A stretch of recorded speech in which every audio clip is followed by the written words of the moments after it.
It's time for another edition of Cowboys Insider inside the Academy Sports and Outdoors studios here at the Star in Frisco, Texas. Bill Jones along with Nate Newton, Rick Goslin, and Daryl Johnston as the Cowboys have reached the midway point of their season with a 5-3 record. Big win over the Kansas City Chiefs on Sunday at AT&T Stadium, and now this week they go on the road to take on the defending NFC champion Atlanta Falcons. Much to get to over the course of the next half hour. As always, we start with Moose with his opening comments on where you see things here at the halfway point. I see good things. I see good things. I think Dallas is one of several teams that maybe there were some questions about what the direction was going to be the second half of the season. I think they silenced anybody who had any doubts that they're not one of the teams to be reckoned with in the NFC. As this defense grow and make the plays that they made timely plays, they made timely stops, all except two little boo-boos in the pass game, they played great. Continue to grow. As long as Chris Jones punts like he's been punting, they're going to win the battlefield position every week. I mean, Chris Jones may be the best player in this team right now.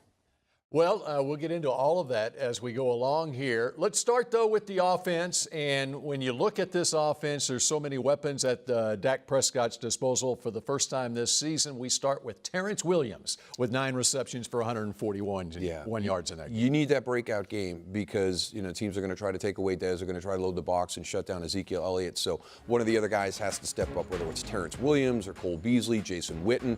As you pointed out, when you have a number of weapons around and you try to take them away, somebody else has got to step up. So this is great moving forward the second half of the season. Man, they allowed Dak to spread that ball all around. He found a hot hand in Terrence Williams. He found an end zone guy in Cole Beasley. He's just doing a massive job. Hats off to Scott Linehan. Alvin Harper had a great career here playing second fiddle to Michael Irvin. I think Terrence Williams is benefiting now playing with Dez Bryant. And, of course, now there's some injury issues on offense as Tyron Smith had to leave the game in the final series of the game. Dez Bryant, Terrence Williams. We'll see their injury situations going forward. Of course, Ezekiel Elliott also has a new court date on Thursday of this week. But I buried the lead purposely there. This defense, the way especially the front 7 and the front 4 have been affecting things has been pretty special. In fact, now 27 sacks on the season. That's 3rd in the league at the halfway point. Yeah, the big question mark coming into the season, how they were going to do it. And they've weathered the storm. There was a couple of times early in the season where people really started to question that. But I think the one thing that this defense is doing a tremendous job is they rally around. You saw that against Kansas City. Andy Reid throws so many different things at you, and I thought they were outstanding with all the different personnel groupings, the recognition, all the trick plays that Andy's going to challenge you with. That front 4, we give Sean Lee and Hitchens all the credit, but that front 4, especially how Malik Collins is sacrifice playing that 1 so we can have David Irvin out there to complete that front 4. They're getting off the rock and reading, just like you said, Moose. Yeah, and you got to have 2. If you have just 1, if DeMarcus Lawrence is your guy, you can take him out of the game offensively. You got 2, you got David Irving. When he came back from that suspension, this has been a different type of pass rush now. They can get after quarterbacks. And once again, Ezekiel Elliott, of course, this is what this team does. It leans on the run game, and we'll see if his availability is there going forward. But once again, Zeke comes through in a big way. Well, I thought it was probably his best game so far this season. It's not going to be there numbers-wise statistically, but when you look at the way he ran, I thought he ran the best he's run all season. There was a number of 2nd and 5s that didn't look like they were 2nd and 5s when that pile was unfolding. His longest run was only 11 yards. I thought it was a really, really good day for Zeke. We got the 5 guys. Jonathan Cooper completed that 5 guys. We got Green in there a little bit towards the end of the game because we lost Tyron Smith. But that offensive line is in groove with Zeke right now. And that's your identity. You have to give Elliott the ball 25, 30 times, 30 more possibly, and that helps your defense. When he's running the football, 27 carries, that's winding that clock. And when this defense plays less than 30 minutes a game, this is a stout defense. All right, we're just getting started here on Cowboys Insider. We're going to make room for Goose at some point in this half-hour show to talk about that Cowboys special teams unit and more on Chris Jones coming up. But up next, how about the Atlanta Falcons? As the Falcons at the halfway point of the season, there's some question marks in Atlanta, and the Cowboys hope they don't get back on track next week or on Sunday against the Cowboys.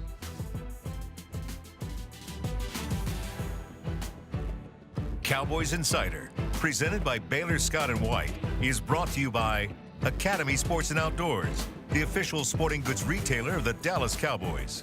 AT&T, mobilizing your world. and by Baylor Scott and White. We're changing health care for life.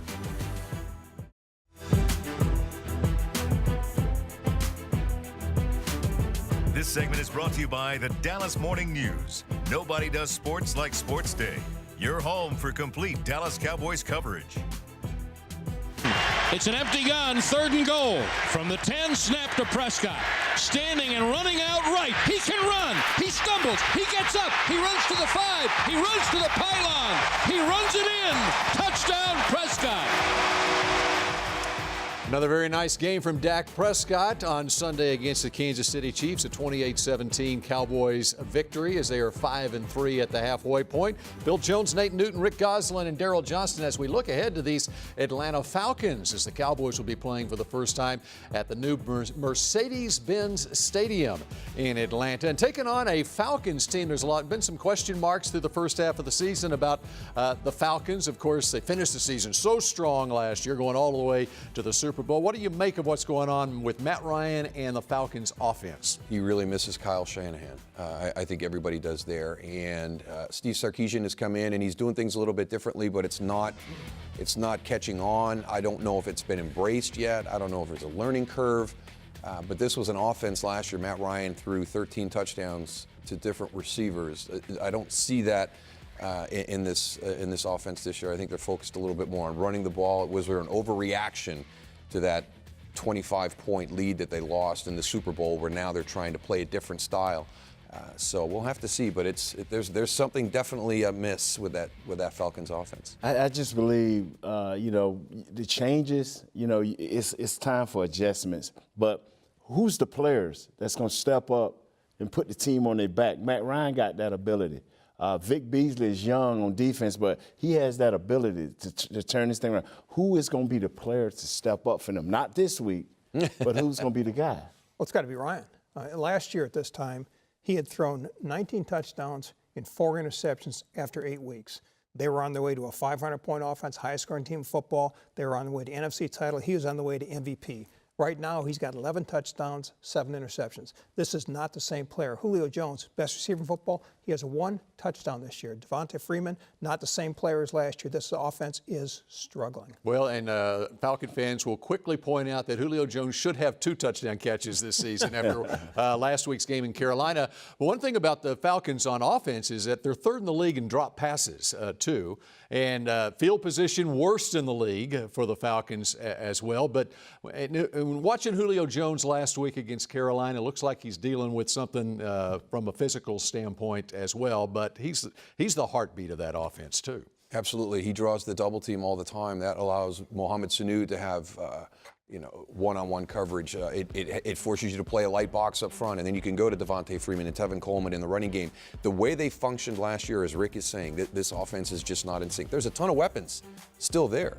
This team did not change much besides the fact that Kyle Shanahan left. So I don't know what it is. You can't blame it all on Steve Sarkisian. There's still a lot of talent on that field, but it's just not coming together. You know what? When things get ugly like this, you don't have to go to a run game. When you got 2 backs in Coleman and Freeman that you can swing that ball out to and let them do some dirty things to folks. It's just, to me, it's no reason, for you to have a hangover. And we never had one.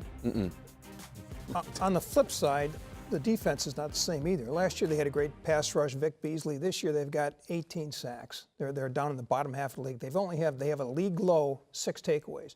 They're not getting it done on defense either. They're not giving the offense short fields. They're not causing turnovers, sacking quarterbacks, getting bouncing footballs. The defense is struggling as well as the offense. And, of course, last year, one of the big things that happened with their defense is the rookies that came in and made a huge impact, including Keanu Neal at safety and Deion Jones and Campbell at the linebacker position. One thing they do have on defense, they got a lot of speed on that defense. And you wonder how much the loss of Dwight Freeney has impacted that front.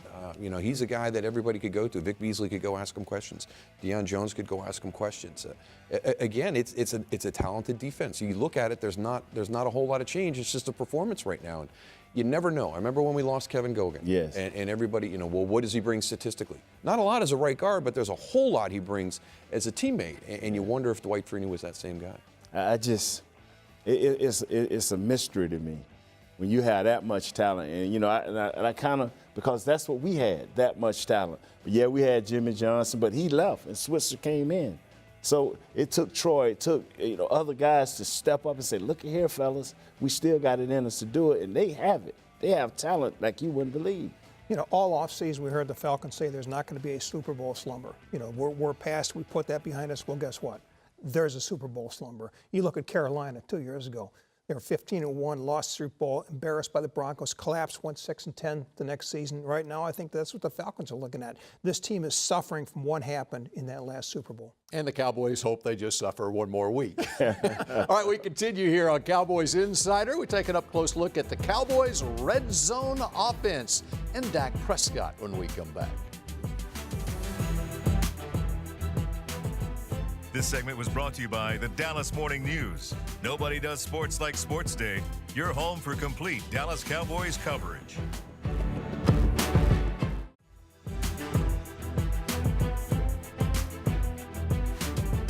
This segment is brought to you by DraftKings. Play for free today at DraftKings.com, America's favorite one-week fantasy football site.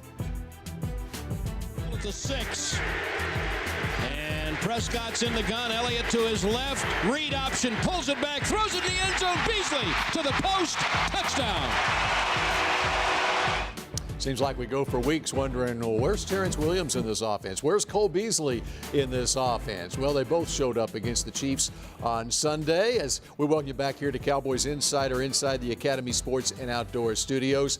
Cole Beasley, people going back to training camp, every year in training camp, all the players talk about how he's unguardable, okay?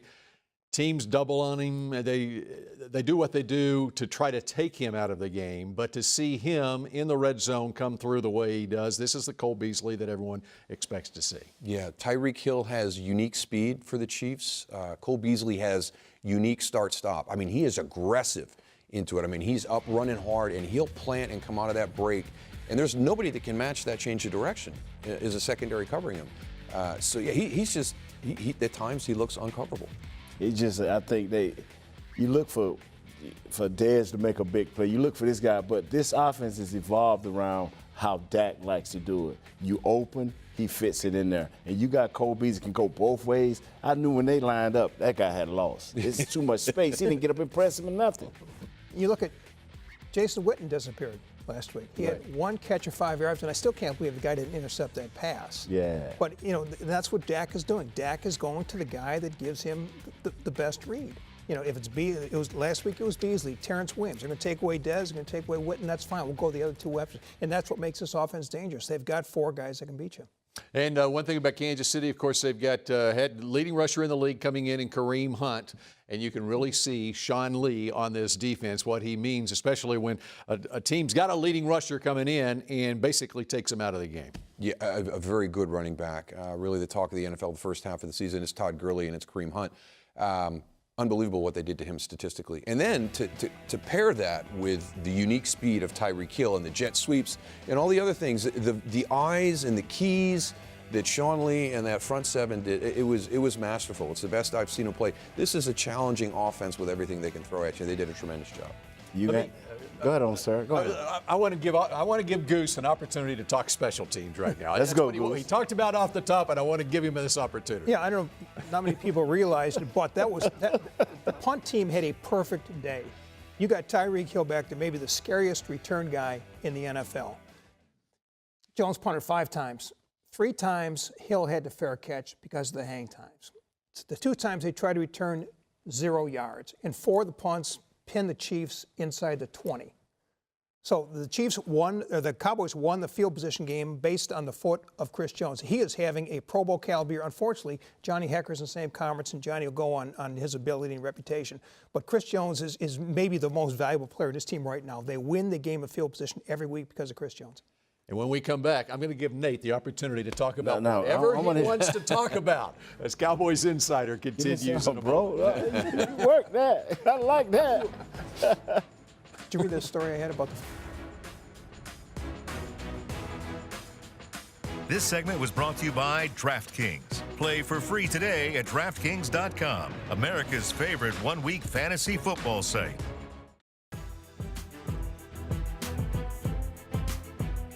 At the 43, Smith in the gun.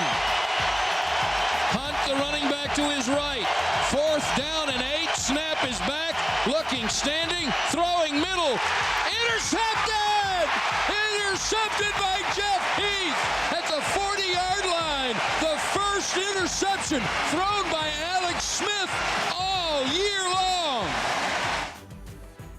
First time Alex Smith picked off all year long, and it's amazing what happens when a team has to play from behind in a game. Welcome back here to Cowboys Insider as we get you set for Cowboys and Falcons this week, and we take a look around the league now, and those Philadelphia Eagles who are off this week and who will be right here playing at AT&T Stadium against the Cowboys next week. They just keep on rolling along, Daryl. Yeah, pretty impressive, what they did this weekend against Denver. It makes me go back to week 2 with the Cowboy game. What happened to them in week 2, and that's the hole that they've been digging themselves out of. But, we've got Tom Bahali who said, I've played against both of them. I think Dallas is the better team, so we're going to get to find out here in a couple of weeks. But Philadelphia's good. We saw them earlier this year. They're a complete team.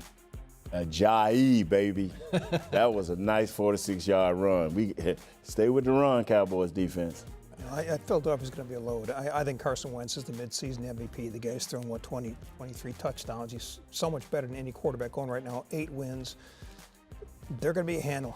They're going to be a handle this 2 weeks from now. Yep, it's going to be very interesting. But Cowboys taking on a Falcons team that has some competition there in that NFC South. And how about the New Orleans Saints, who have now won 6 straight games after losing their first 2 to start the season? Playing very different style of football than we've seen the Saints play in the past. It's not all about Drew Brees and the offense. Dennis Allen and his defensive team have allowed them to play complementary football. Got 2 nice running backs, man, that's doing what they're supposed to do. And it's nice for Breeze not to check out of 98% of the plays and let the coach say, hey, let's run the ball and stay with it. They drafted 5 defense players with their 7 draft picks. They signed 3 free agents that became walk-in starters. They are now focusing on defense. They've been, in the last 3 years, they ranked 31st or worse in defense each of those 3 seasons. Now they realize we got to start playing some defense. They're running the ball. They're helping out the defense. Dennis Allen's doing a great job. That with Drew Brees a quarterback, that's a team you may see playing in January here. 31st or worse. Ain't but 32 teams. They had a 30. They also had a 32. Daryl, you got the Rams this week taking on the Giants. Is that right? No, we have the Niners taking out. It's a barn burner, 0-9 versus 1-8. Okay. Yeah. All right, let me ask you about the Rams, because they're leading the NFC West after Washington goes to Seattle and beats the Seahawks this past week. But the Rams, there's no reason to think they're going to go away. Sean McVay said it was the second half of the Dallas game where his team found out what they were made of. The way they came back in Dallas to win that game, they've taken all that momentum. They're a scary team. This is a team that's young, but they're playing with a ton of confidence. Wow. Girly. That's all I got to say. Girly. Man crush. The 2 best. Wow. He's got a man crush on Gurley. I just said girly, man. I think the 2 best teams in the NFC right now are Philadelphia and Los Angeles. Wade Phillips, Jim Schwartz. 2 guys that their whole defense premise is get after the quarterbacks, knock them around, force takeaways. I think it's important that those 2 guys are the coordinators of these 2 teams that are the best. And then Carolina, they're 6-3, and I'm not sure, you look, they trade away Kelvin Benjamin. I'm not sure how they're going to keep being able to do it. Cam Newton, there's weeks where he doesn't look like he has it, yet he is able to do it in the run game as well. It's pretty interesting to see what Carolina's doing. Yeah, they're a strange team to figure out. I'm not sold on them yet. I would not put them up with the teams that Rick just talked about, so we'll have to wait and see what Carolina does. But it all hinges on Cam Newton. When he plays well, they're a good team. When he has an off day, or you take them away, they struggle. All right, when we come back here on Cowboys Insider, it's the keys to a Cowboys victory against the Falcons on Sunday.